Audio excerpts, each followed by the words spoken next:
কি করো? আর বলো নাই, পোলাপাইনগুলো জোর করে ধরে মেহেন্দি দিয়ে দিচ্ছে। অবশ্যই দিতে হবে, আমাদের অ্যারেঞ্জ ম্যারেজ সেটা মনেই হচ্ছে না, লাভ ম্যারেজ ফিল হচ্ছে।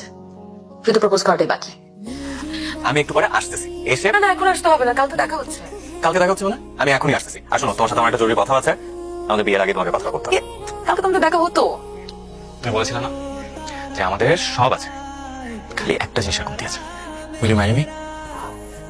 আরে বাবা তাড়াতাড়ি হ্যাঁ বল, ফাটাতে হচ্ছে। হ্যাঁ ডেফিনেটলি আই উইল।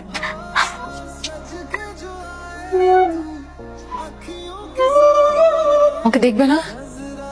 দেখো তো আমাকে কেমন লাগতেছে, বলো না কেমন লাগছে। এখন আমাদের কি সুন্দর লাগতেছে। আর দেখো, তাকাও না আমাদের, আর তাকাও।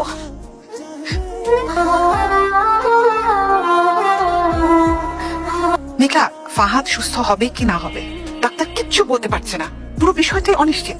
কিন্তু তোর একটা জীবন আছে, ভবিষ্যৎ আছে, তুই এই ছেলেটার জন্য নিজের জীবনকে এভাবে নষ্ট করে দিতে পারিস না, পারিস? মা তুমি কি জানো তুমি কি বলছো? মা ফাহাদ মৃত্যুর সাথে লড়ছে। আজকে যদি ওর জায়গায় তোমার মেয়ে থাকতো, তুমি সহ্য করতে পারতে? তুমি যা বলছো আরেকজনের ছেলেকে নিয়ে, পারতে না। আমি এখন শুধু ফাহাদের সুস্থতা নিয়ে চিন্তা করছি, অন্য কিছুই না। মা মা প্লিজ, ফাহাদ তুমি কথা বলো। আই এতদিন হয়ে গেছে, তোমার ক্লান্ত লাগে না? দেখো আমরা তোমার জন্য ওয়েট করতেছি, আমাদের কষ্ট থেকে তোমার কষ্ট হয় না? আমার কষ্ট বাদ দাও, তুমি কি মার কষ্ট দেখতে পাও না? কথা বলো না কেন? আগে কিন্তু কথা বলতে বলেন না। কি করছিস বুঝতে পারছিস? মা আমি তোমাকে আগেও বলেছি, এসব বিষয় নিয়ে কথা বলতে আমার অস্বস্তি লাগে। তোর অস্বস্তি লাগে, আর আমাদের খুব স্বস্তি লাগছে না এসব দেখতে। চোখের সামনে নিজের মেয়ের ভবিষ্যৎটা নষ্ট হয়ে যাচ্ছে, এসব কোন বাপ মাকে স্বস্তি দেয় বলতো?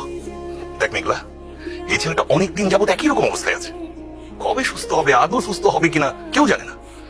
আর তার জন্য তো আমি আমার মেয়ের জীবনটা নষ্ট হতে দিতে পারি না। বাবা জীবনটা আমার, আমার জীবন নিয়ে আমাকে ভাবতে দাও প্লিজ। আর আমাদের জীবন, তার কোনো মূল্য নেই তোর কাছে।